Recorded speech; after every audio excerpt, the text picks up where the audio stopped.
SDO English Academy. An analogy describes the relationship between words. Subject, verb, or teacher. One and. English Academy. Hi everyone! Welcome to another episode of English Academy here on your favorite radio station. I am certain that this episode will surely be another fun and interesting lesson in English 8. Have you uttered your prayers this morning? Yes, ma'am. That's nice if you have. This time, let's have a recap on our previous lesson. Can you still recall what we discussed last episode? Right, you are. We discussed about transcoding information from linear to non-linear text and vice versa. So what are linear and non-linear text? Of course, linear text or traditional text which you read from beginning to end to make sense of the text, while non-linear texts are not required to be read from beginning to end. Since linear texts are the most common, can you give me examples of non-linear text? Great! Examples are line graph, Venn diagram, flowchart, table, bar graph, pictograph, and other forms of graphic organizers. Wow! You've all been studying so well. Alright! Before we go any further, I want you to guess the correct terms of these jumbled letters as your clue. Make sure that you have your papers and pens with you so that you can write the letters. That way, it would be easier for you to give a guess on what the terms are. And oh, before I forget, make sure that you have a dictionary by your side, because you'll need to find the meaning of our first word later on. Are you ready? Yes, ma'am. The first is T I S P O Y R O E X. Answer? Yes, it's expository. Very good. Next one. A B E L S T. Answer? Of course, it's tables. Next one. P A H R S G. Answer? Correct. The term is graphs. And the last one, P S M A. Right again. The answer is maps. Now, who can enumerate all of the words we have identified through the jumbled letters? Wow! Fantastic! The words are expository, tables, graphs, and maps. Now, since I asked you a while ago to bring with you a dictionary for the meaning of our first term, which is expository, can you now tell me what it means? Precisely! The word expository relates to the term exposition, which refers to discourse or an example of it designed to convey information or explain what is difficult to understand. Why do you think there is a need for us to define what expository means? That's right. It's because our lesson for today is all about expository text which utilize tables, graphs, and information maps. Specifically, our concentration will be for you to explain visual-verbal relationships and such text features of expository text. So, what exactly is an expository text? Well, an expository text is a type of informational text that provides factual information about a topic using a clear, non-narrative organizational structure with a major topic and supporting information. In addition, it is when information is presented with a clear organizational text structure, which includes but is not limited to description, chronology, comparison, cause-effect, and problem solution. In addition, the language in expository text is precise, specific to a subject, and includes domain-specific vocabulary to explain concepts and information. So, are you now ready to explore text features of expository text? Oh yeah! That's the energy! Let's now have the first one, the table. Can anyone tell me what a table is? You're right!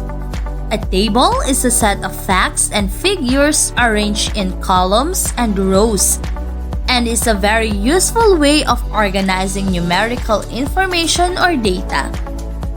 How about the next feature? That's true! The next one is a graph. What then is a graph? Correct! It is a chart or drawing that shows the relationship between changing things. It is a diagram displaying the relationship between numbers or amounts. Most graphs use bars, lines, or parts of a cycle to display data. Are you now ready for the last one? Yay! Alright! The last one is a map. A map is a graphical device drawn to scale to represent a whole or a part of a specific area. This includes symbols, a legend, and a scale. I know that you are familiar with what a map is aside from your pre-existing ideas on tables and graphs. Alright! There you have it! Those are the different text features for our lesson today. For you to better understand all three, let's have some examples. Please refer to your learning activity sheets on page 2 to 3.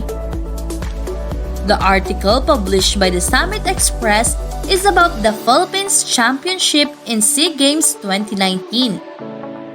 Shown in the table is the medal tally of different Asian countries. I'll be giving you 2 minutes to read and study the text carefully, then answer the questions on your notebook. Timer starts now.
Ballpens up! Your time is done. Are you now ready for the visual verbal explanations of the table found on the article? Yes, ma'am. Oh, I know you are. So lend me your ears because it's time to answer question number 1. Which among the countries garnered the highest number of bronze medals? I repeat, which among the countries garnered the highest number of bronze medals? That's correct! Thailand garnered the highest number of bronze medals. Question number 2. How many medals has the country Philippines won? Again, how many medals has the country Philippines won? Correct! The Philippines won 385 medals.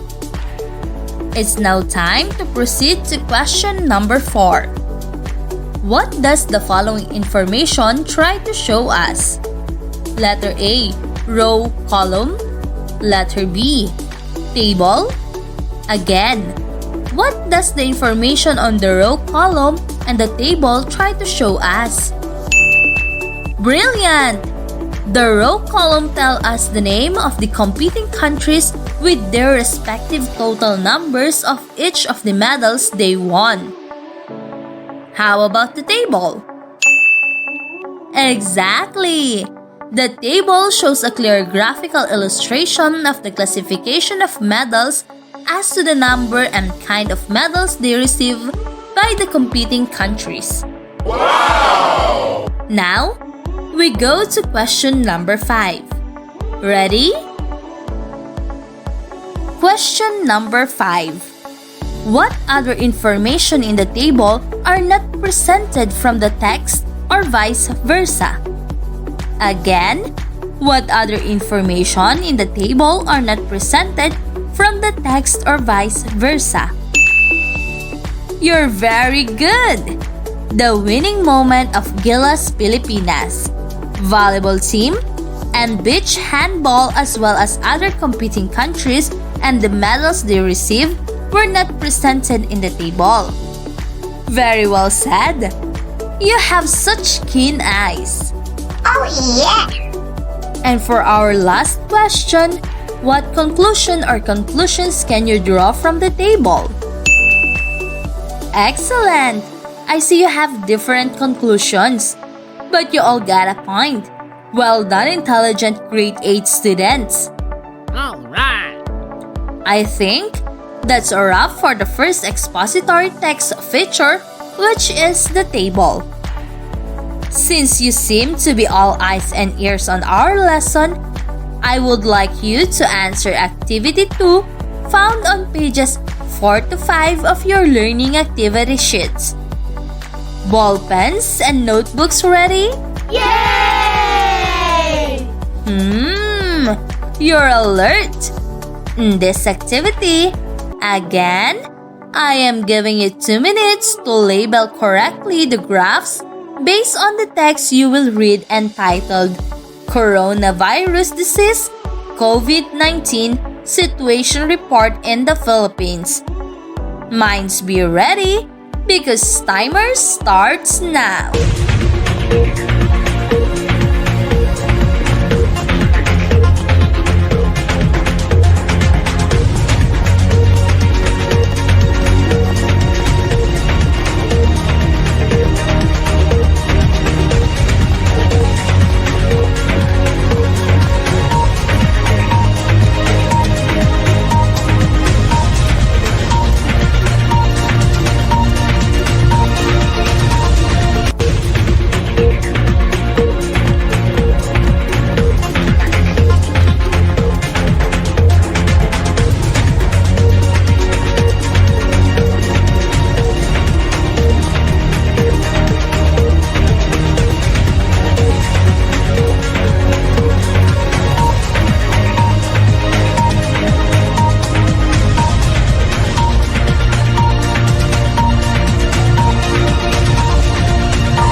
Well, I hate to interrupt, but I possess the 1-minute bell. Oops, did I perfect that rhyme? Oh yeah! By the way, it's time for us to answer number 1. What should be the appropriate label? Yep, number of cases. How about number 2? Of course, number of death. Number 3. Right, it's 71.3%. Number 4? Correct! It's 65.7%. Number 5. That is right! The correct answer is National Capital Region. How about your answer for number 6? True! 14.9%. Number 7. 15.2%. How about number 8? Calabarzon is the answer. Number 9. Oh, it's 5.3%. And how about your answer for the last one? 6.1% it is. So, did you get all of the correct answers? Oh yeah! I'm sure you did, because you are very attentive. Great participation, dear learners. Wow! That was indeed an exercise for the mind. So, have you all understood how the 3 features illustrated in an expository text? Yay! When you see a table, a graph, or an information map, will you be able to explain their visual-verbal relationships to an expository text? Yes, ma'am! Brilliant! You have gone so far today, grade 8. Now, for your final task today, I want you to read and understand the information I am about to read to you on highlights and recent updates on COVID-19, issue 41 as of June 8, 2020. Don't worry, because you will choose only one from the highlights or updates, then create a graph or table based on what you have chosen. You may draw your table or graph on your activity notebook. This time, kindly listen very carefully and write the following situations on your notebook. Ready? Yay!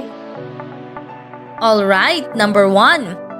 DOH recorded 16,362 active cases as of June 7, with the majority of the patients exhibiting mild symptoms, 15,627 or 95.5%.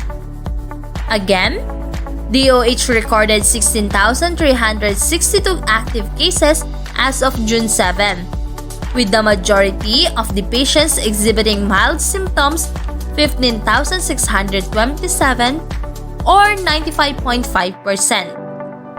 Number 2. A total of 2,736 or 12% of all cases, healthcare workers have been affected by COVID-19 with 1,589 recoveries and 32 deaths. I repeat, a total of 2,736 or 12% of all cases, healthcare workers have been affected by COVID-19 with 1,589 recoveries and 32 deaths. Number 3. DOH has approved a total of 8,431 slots for hiring in 238 facilities. DOH has redeployed a total of 1,287 NDP or Nurse Deployment Program nurses, 214 in Luzon, and 1,073 in Visayas and Mindanao, to DOH and LGU hospitals catering COVID-19 cases. Again, DOH has approved a total of 8,431 slots for hiring in 238 facilities.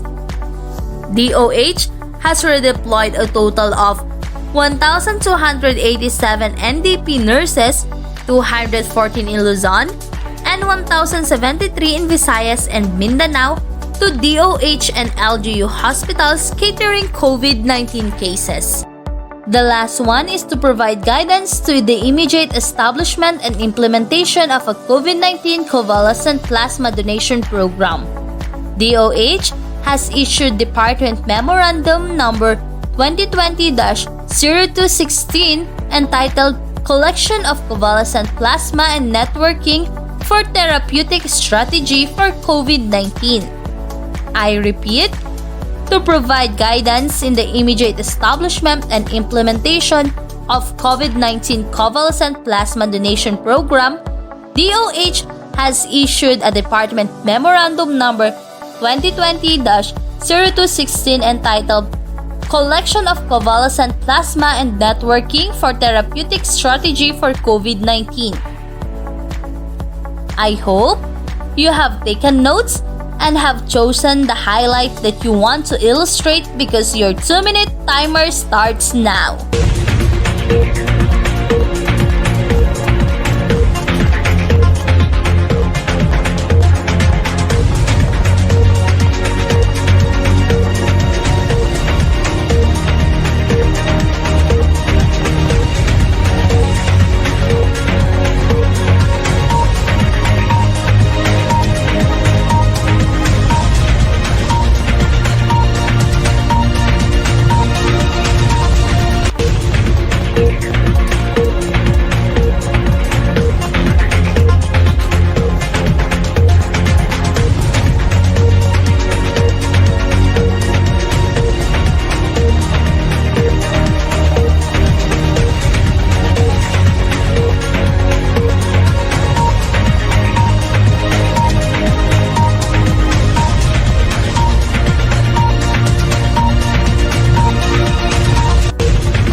Time's up again, kids!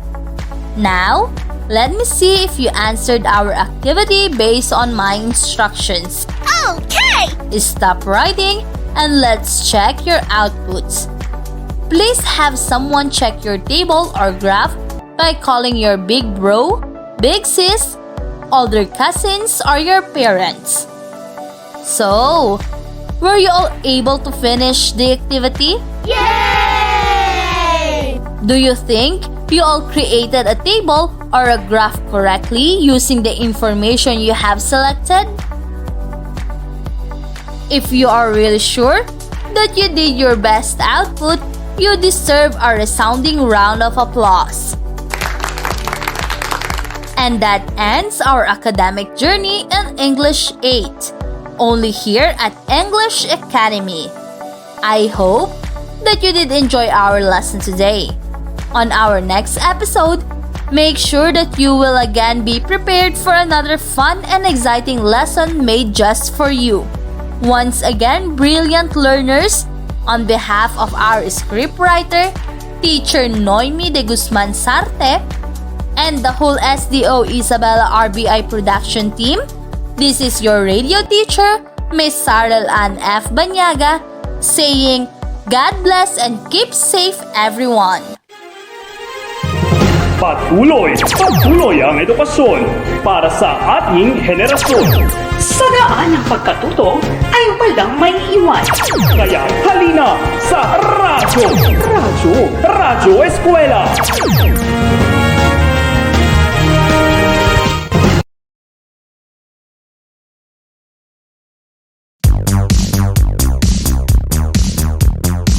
Girl, drink your beer.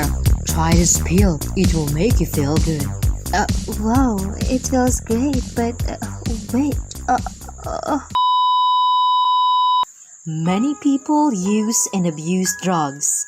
Drug abuse can damage your liver and can cause heart diseases. Your mental health is also at stake. It can lead you to anxiety, depression, and addiction. Make the right choice. Value your life. Maintain your dignity. Always remember, no is an option. A friendly reminder from PNP, DepEd, and this station. May bagong virus na kumakalat ngayon at naaalarma ang buong nation. Para di daw mahawa, ito ang solusyon. Kaya sundin mabuti tong instructions. Maghugas ng kamay para virus mamatay. Iwasan ding humawak sa iyong mouth, nose at eyes para COVID-19 hindi na makapuksa. Mag-face mask at mag-alcohol maya't maya. Maghugas ng kamay para virus mamatay. Iwasan ding humawak sa iyong mouth, nose at eyes para COVID-19 hindi na makapuksa. Mag-face mask at mag-alcohol maya't maya. Ang virus ay nakamamatay, kaya makinig wag pasaway. Stay sa bahay, wag nang gumala kung ayaw mong ikay mahawa. Mag-face mask kung lalabas, mag-vitamin C ng madalas, at umiwas sa mga matatao. Mag-alcohol para sigurado. Maghugas ng kamay para virus mamatay. Iwasan ding humawak sa iyong mouth, nose at eyes para COVID-19 hindi na makapuksa. Mag-face mask at mag-alcohol maya't maya. Maghugas ng kamay para virus mamatay. Iwasan ding humawak sa iyong mouth, nose at eyes para COVID-19 hindi na makapuksa. Mag-face mask at mag-alcohol maya't maya. Maghugas ng kamay para virus mamatay. Iwasan ding humawak sa iyong mouth, nose at eyes para COVID-19 hindi na makapuksa. Mag-face mask at mag-alcohol maya't maya.